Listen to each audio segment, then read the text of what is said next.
Boa tarde, estimados operadores do direito. Esse é mais um episódio do programa Conversa sobre a Controvérsia. E desta feita, temos a alegria de receber mais uma vez o juiz federal Fábio Souza, que é um dos representantes da segunda região, né, indicado pelo TRF2 já, reconduzido algumas vezes, né, Fábio, para a felicidade do Poder Judiciário. E hoje aqui nós temos um tema relevantíssimo para que você possa esclarecer a nossa audiência, porque na Justiça Federal hoje, os benefícios que tramitam nos juizados, né, é, versando sobre incapacidade, né, aposentadoria por incapacidade permanente, aposentadoria por incapacidade temporária, auxílio acidente e LOAS, a gente tem aí mais de 70% dos processos que tramitam nos juizados.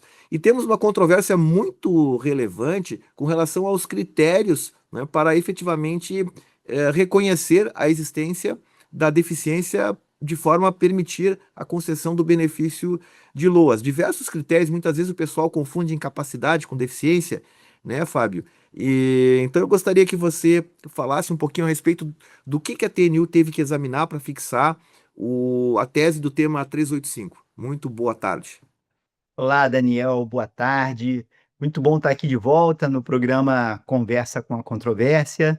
Boa tarde a todos os telespectadores também. As discussões sobre benefício de prestação continuada, elas ganharam uma complexidade e também um volume muito grande nos últimos anos. Na verdade, eu vejo no meu gabinete, eu acho que você nota isso no seu também, Daniel, que esse é o assunto mais debatido, né? Benefício de prestação continuada, como você falou, ganhou-se um volume gigantesco. E com uma mudança nas discussões de BPC. Antigamente, quando a gente estava analisando os processos de BPC, a imensa maioria das discussões girava em torno da caracterização da miserabilidade, da vulnerabilidade social. E hoje nós já vemos uma inversão nisso. Nós temos inúmeros processos, um volume realmente significativo, discutindo a caracterização da deficiência. E isso mostra que se judicializou a questão da avaliação da deficiência, se a pessoa tem ou não deficiência. E ao se judicializar isso, a gente cria alguns problemas que até por conta de uma memória que nós temos da legislação original. A LOAS, originalmente, na sua redação original, lá de 93, confundia. Na verdade, era o conceito da época mesmo, né? E falava que até as expressões eram essas, né? Falava que deficiente era a expressão que ele usava. Deficiente era a pessoa que não conseguia trabalhar ou exercer os atos da vida cotidiana. Esse era o conceito legal de deficiência para fins de PPC originalmente na lei. Esse conceito, porém, ficou completamente obsoleto, sobretudo a partir do momento em que o Brasil passou a ser signatário e internalizou no seu ordenamento jurídico a Convenção de Nova York sobre os direitos das pessoas com deficiência, que é até uma curiosidade para os nossos ouvintes aqui, Daniel. A Convenção de Nova York sobre os direitos das pessoas com deficiência foi a primeira convenção internacional sobre direitos humanos aprovada na sistemática do artigo 5º, parágrafo 3º da Constituição, o que significa dizer que ela tem status normativo de emenda constitucional. Então, nós temos uma norma com equivalência a uma emenda constitucional tratando dos direitos das pessoas com deficiência, inclusive trazendo um conceito de deficiência.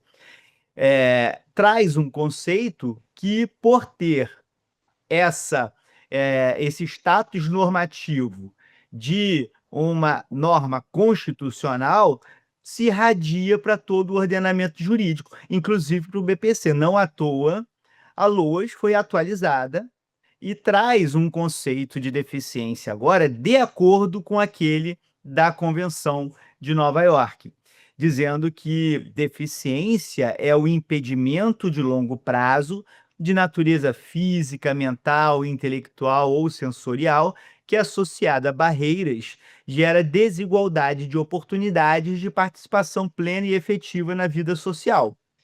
Então, vejo que a grande virada nessa questão, nessa mudança do conceito de deficiência, é que o núcleo central desse conceito deixou de ser a invalidez, a impossibilidade de trabalhar, e passou a ser a desigualdade de chances, a desigualdade de oportunidades. Então, a gente não mede deficiência pela impossibilidade, a pessoa que não consegue fazer uma coisa, mas sim pelas oportunidades reduzidas que essa pessoa tem, né? A pessoa com deficiência é aquela que enfrenta desafios adicionais, desafios extraordinários. Ela não compete em igualdade de chances com as demais pessoas. Então, esse é o núcleo central do conceito de deficiência. É claro que esse conceito de deficiência, ele exige que essa desigualdade de chances esteja vinculado a um impedimento. É um impedimento. Impedimento é alguma alteração na estrutura ou nas funções do corpo. Eu preciso ter uma alteração na estrutura ou nas funções do corpo. Se eu não tiver uma alteração na estrutura do corpo ou nas funções do corpo, eu não tenho deficiência, né? Então, o primeiro ponto é esse: eu tenho que ter Primeiro pressuposto é a caracterização do impedimento. Se eu não tenho impedimento, não preciso seguir a lei. exata. Se eu não tenho impedimento, eu já descarto a hipótese de haver deficiência, porque não tem impedimento. A deficiência é o impedimento que, associado a barreiras, gera desigualdade. Se eu não tenho impedimento, pronto, eu já matei a questão dizendo, ó, não tem deficiência. Esse é um ponto importante. Agora, é o impedimento que, associado a barreiras, isso é um ponto importante. Barreiras são elementos externos à pessoa. Você vai ter ali questões relacionadas ao ambiente. Então, você pode ter restrições ambientais. Isso vai ver ali a dificuldade, por exemplo, a pessoa mora num lugar que a acessibilidade ao transporte é difícil, você tem componentes comportamentais, o estigma, né, o preconceito, tudo isso. Claro, você tem barreiras, as mais clássicas, barreiras arquitetônicas, barreiras urbanísticas. Uma escada, para quem está de cadeira de rodas, é uma barreira para chegar no segundo andar de um prédio. Quer dizer que ele não vai chegar? Não. Ele pode chegar pelo elevador, ele pode chegar com a ajuda de terceiros, mas ele não tem as mesmas chances de alguém que caminha, de chegar nesse segundo andar. Ele vai ter mais dificuldade, ele vai ter Então, desafios Fábio, extraordinários. esse tema 385 da TNU versava sobre a definição do que era o impedimento, basicamente. O tema 385, ele buscava definir o que era impedimento e mais, entender se para a concessão do BPC seria necessária a invalidez, a impossibilidade de trabalhar. E aí o que a TNU decidiu no tema 385? Já seguindo numa linha que ela vinha já sinalizando, inclusive no tema 378, que foi da visão monocular, dizendo, olha, deficiência não é invalidez. Nós não se exige invalidez para caracterizar a deficiência para fins de BPC, tá? Porque algumas decisões dizem, olha, para o BPC só vai ter direito se a pessoa não conseguir trabalhar. Não, não é isso. A lei não fala isso em momento algum. Então, a pessoa com deficiência é medida de uma maneira diferente. Como? Com avaliação biopsicossocial. E aí surgiu a primeira parte da tese fixada no tema 385, que diz assim: para fins de concessão do benefício de prestação continuada, né, o BPC-LOAS, a caracterização da deficiência não exige a demonstração de incapacidade para o trabalho. O requisito legal é o impedimento de longo prazo, de natureza física, mental, intelectual ou sensorial, entendido como alteração ou perda significativas na função ou estrutura do corpo que, em interação com barreiras, obstrua a participação plena e efetiva do requerente na sociedade em igualdade de condições com as demais pessoas. Aí vem um detalhezinho. Devendo sua aferição ser realizada por meio de avaliação biopsicossocial. Para deixar claro, o que eu quis deixar claro é que, como regra geral, você não vai usar a perícia médica, aquela mesma perícia que é usada lá para ver o auxílio por incapacidade, a aposentadoria por incapacidade. Você não vai usar a perícia médica para analisar a deficiência. A deficiência é uma análise multiprofissional, interdisciplinar. Você precisa do médico, sim, ele é essencial aqui, mas também do assistente social. Então, você vai ter uma avaliação que reúne esses dois profissionais, que é o mesmo modelo que o INSS adota administrativamente e que o CNJ determinou a implantação também no âmbito judicial, em regra, em resolução, a resolução 630, que entra em vigor em novembro de 2026. Tá? Então, a decisão da TNU está na linha do que já é aplicado administrativamente e o que o CNJ falou e vai passar a ser essa regra de caráter obrigatório, que todos os processos têm que ter a avaliação biopsicossocial segundo a resolução 630. Mas, ao definir isso, a turma nacional ela se preocupou com os impactos dessa medida no dia a dia da jurisdição. Tá na segunda parte da tese daí. Aí vem a segunda parte da tese. Que é uma tentativa de adotar medidas de economia processual. Tá? O judiciário precisa estar atento também a essas consequências, né? Os efeitos da sua decisão. E poderia gerar um caos nessa comprovação. Então, o que fez a TNU? Olha, tem algumas situações que eu não preciso fazer aquela avaliação biopsicossocial completa, porque eu já consigo chegar à conclusão sobre a existência de deficiência ou não, mesmo sem ela. Uma delas a gente já até comentou aqui. Então, a tese começa assim, ó.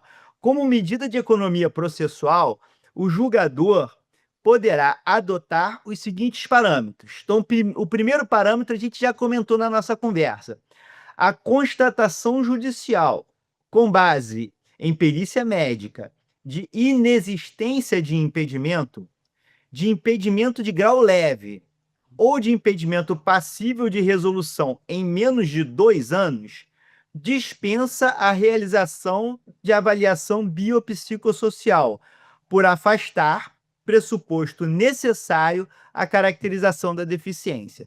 Então, assim, se com a perícia médica eu já digo, não tem impedimento, ou impedimento muito leve, ou impedimento que não tem duração de 2 anos, né, contando do início até o final, eu não preciso passar para a parte da avaliação social, para completar a avaliação biopsicossocial. Eu mato ali, porque não tem impedimento, tá? O impedimento é insuficiente para caracterizar a deficiência. Agora, olha só, a segunda observação, né, o item 2.2 da tese. A constatação de incapacidade total de longo prazo para qualquer atividade laborativa gera presunção relativa, iuris tantum, de deficiência, dispensando a avaliação social, ressalvada a possibilidade do julgador afastá-la diante de elementos concretos que indiquem a ausência de barreiras relevantes no caso específico. Então, eu tenho ali caracterizada a situação de uma invalidez total e permanente. É claro que a pessoa tem um impedimento, e esse impedimento coloca a pessoa numa situação de desigualdade de oportunidade. Então, eu não preciso avançar, eu não preciso da parte do assistente social para chegar à conclusão que aquela pessoa preenche esses elementos do conceito de deficiência. Então, se a perícia médica constata invalidez total e permanente, eu já resolvo ali também. Tá? No primeiro caso, O difícil é o terceiro pilar da tese, né? o terceiro, que é quando eu vou precisar da avaliação biopsicossocial, que é o seguinte: a constatação de impedimento de grau moderado ou grave, sem incapacidade total de longo prazo, exige a realização de avaliação biopsicossocial com análise feita por assistente social, dos fatores ambientais, das limitações de atividade e das restrições de participação social, a qual não se confunde, essa análise, né, não se confunde com a análise da miserabilidade exigida para o segundo requisito do BPC. Então, essa avaliação biopsicossocial não se confunde com a análise da renda familiar per capita, não se confunde com o oficial de justiça ou assistente social indo na casa da pessoa para fazer a verificação de como a pessoa vive. Isso é critério econômico. O critério da deficiência precisa ser feito de acordo com o instrumento de avaliação biopsicossocial. E foi Muito, isso que a TNU decidiu no tema 385. muito obrigado, Fábio. Acho que realmente ficou uma explicação bastante detalhada e efetiva e, com certeza, será muito útil para a comunidade dos operadores do direito entenderem a visão da Justiça Federal no que tange à tramitação dessas ações a partir, então, desse novo modelo biopsicossocial. Eu que agradeço, Daniel. Estou sempre à disposição aqui do Conversa com a Controvérsia. Muito obrigado, então. Um abraço a todos e até nosso próximo encontro.